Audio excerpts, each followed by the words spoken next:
Well, we've been looking at this with PwC, and there are lots of different ways of cutting the numbers, as you would imagine. There are people who've never used the internet, people who've maybe used it once or never gone back to it, or have it at work, don't have it at home. We've chosen to go with people who've never used the internet because that's a number, that's a known number, of which there are 10 million people in the UK. 4 million of those 10 million are also the most socially and economically disadvantaged, and they're the people I'm particularly concerned about helping.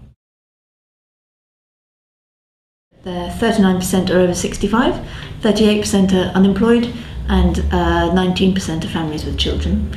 I wish I could give a better breakdown by race, and I can't. I can tell you that 70% of them plus, no less than 70% live in towns, and we know that there are varying degrees of literacy stroke disability issues for up to 30% of the group. So, there's lots of broad stats floating around. One of the bits of work we're doing right now is trying to pin that down a bit more. It doesn't matter how they've accessed that. They could be via their mobiles, could be via their digital TV sets or their internet-enabled television. But that's going to be the measure for us, is has somebody gone from not ever having experienced the internet to having a basic set of skills and able to use it. RaceOnline 2012 is my attempt to banish the words digital inclusion, because they don't mean anything to anybody. Certainly my friends glaze over when I start talking about it, whereas I think that we have a real opportunity to do something exciting here in the UK, to encourage as many people as possible to get web enabled by the Olympics, and that's why we will be coming out more and more talking about this RaceOnline for 2012. Not something that will be encouraging the end users to think about that the RaceOnline won't be for them, it's more for the intermediaries that are reaching those target groups. At the local level, this is really fundamental from lots of different aspects. So not only will lots of the initiatives be most effectively carried out by local government or parish councils, but also some of the initiatives that are kind of national can be, I think, really amplified at a local level if particular weight is given to them. So volunteering is one of the things that we're passionate about. All of the people that I've talked to say that this stuff flew for them when somebody like them said, you really must try and get on the internet. Not me, not you, but somebody like them, their friend, someone at the school gates, somebody in the same council estate, somebody they've met in a community centre, whatever it might be. So that's what we're really going to try and mobilise, and that's where I really think the parish council level it could help a lot. I think for me it's also keeping this as an important issue alive in your local community. I took this up because I've always been interested in how technology enables different things in people's lives. Me personally, I've had the most incredible experience of technology. It's changed my life, transformed it on every level, and I think that there isn't yet much of an understanding in communities about how technology isn't going to be the answer to all of your problems or challenges, but it can really help people both save money, get more education, get more employment, get more money where they're in that employment, all of the good things that start to flow out of all of those other things. And to me, it's just about creating a level playing field for people. I'd be very surprised in this climate if there's anybody that can turn their nose up at a potential of up to £560 saving a year by being online, £270 for the poorest families. So I think it's really important to go back to the peer-to-peer training, the volunteering, all of the mentoring that we hope we can mobilise around all of this stuff, because that's what will make the refuseniks really understand that maybe there is something in it. And I'm not talking about running their whole lives off the internet. I don't live in some weird virtual world. Just talking about using it as a tool for all of the fabulous things that I've enjoyed and we've all enjoyed. The second part of that, though, is government are going to have to face enormous changes over the next year. Massive efficiency drives, massive cost savings. They will be interacting with us as citizens a lot more in an electronic way. And it just won't be possible for people, I believe, not to engage with government via the internet. And that's why it's really, really important that we give people the skills and the motivation. I'm a big advocate of switching off services, and that's actually something I've been talking about with the PM recently in smarter government work. I think that that's absolutely fine as long as you've got the support networks to help people. It's no good just cutting off services so that people don't get the information or get their benefits or whatever it is if they don't have the way to learn and the way to understand right there and available to them. So there are those networks out there. There's the UK Online Centre network. There's lots of local community projects.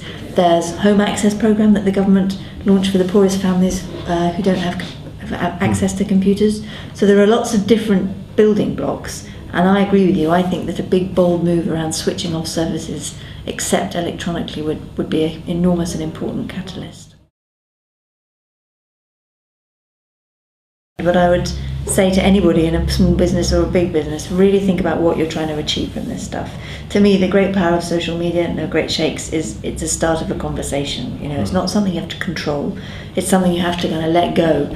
And if your parish council members want to use social media, they will do so. You as the parish council should be letting go of this stuff and encouraging people to take up the debate and continue it. And I also think that, you know, the idea that as a small organisation or a small company or a small parish council, you have to be on all these social media and do a brilliant job in all of them, is totally unrealistic. So I often advise people to pick one and do it really well. If you set up a Facebook group, make sure you do it really well. If you have a Twitter feed, make sure you man that really capably. Or if you have another social network, just do that one thing really well, rather than thinking you have to be across everything, which is not something I personally think is necessary. We did a big piece of work with PwC at the end of the year. Coming from a business background, that was one of the first things I wanted to do, is okay, so let's size this problem, let's look at this opportunity. And we worked out that the overall contribution to the UK economy, UK PLC, would be about 22 billion if we included all the people who'd never used the internet. The numbers break down for a whole host of different reasons.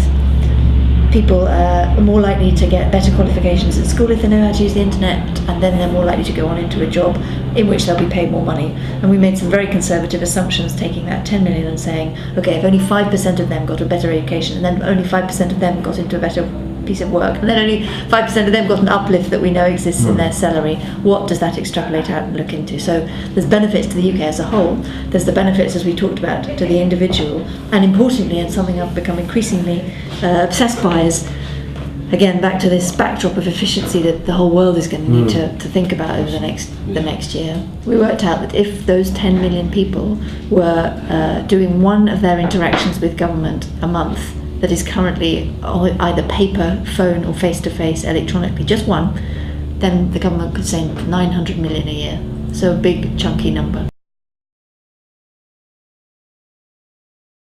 It's frustrating because it's not in my gift, you know. I can bash away saying it's important. I think a couple of things. I think firstly, one of the most fundamental things is to make sure that when people get 2 meg broadband, it is actually 2 meg broadband. You know, I know a lot of the frustration that I've heard from people is that they paid for what they think is that service, and it doesn't actually prove to be that service, and that's what Ofcom numbers would also back up.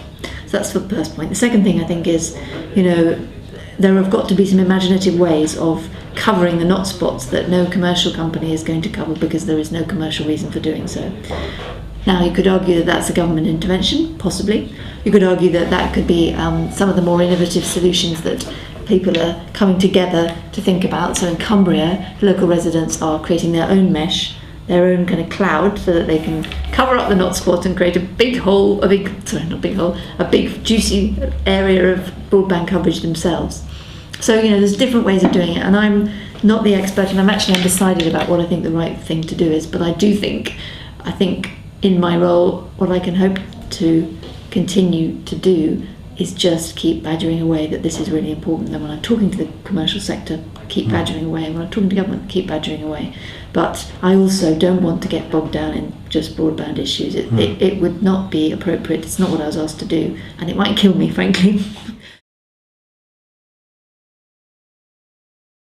RaceOnline2012.org is going to be coming out much more strongly over the next 2 or 3 months. Any parish council that wants to get involved, we would really like their help. As I say, I think we've got a real opportunity here in the UK to do something spectacular. Rather than thinking about these people as the hardest to reach, the last to reach, you know, when I've said it to the team here, is they're not the final hurdle, they could be the first leap. And if you think about what could be unlocked in the UK if we have a 100% connected society, both for individuals but also to government or to councils or to local government, then I think it's a very exciting project. So we need everybody's help, can't do it alone, but I do think it's a surmountable problem, and I do think that we have a really good shot at creating some social change through technology.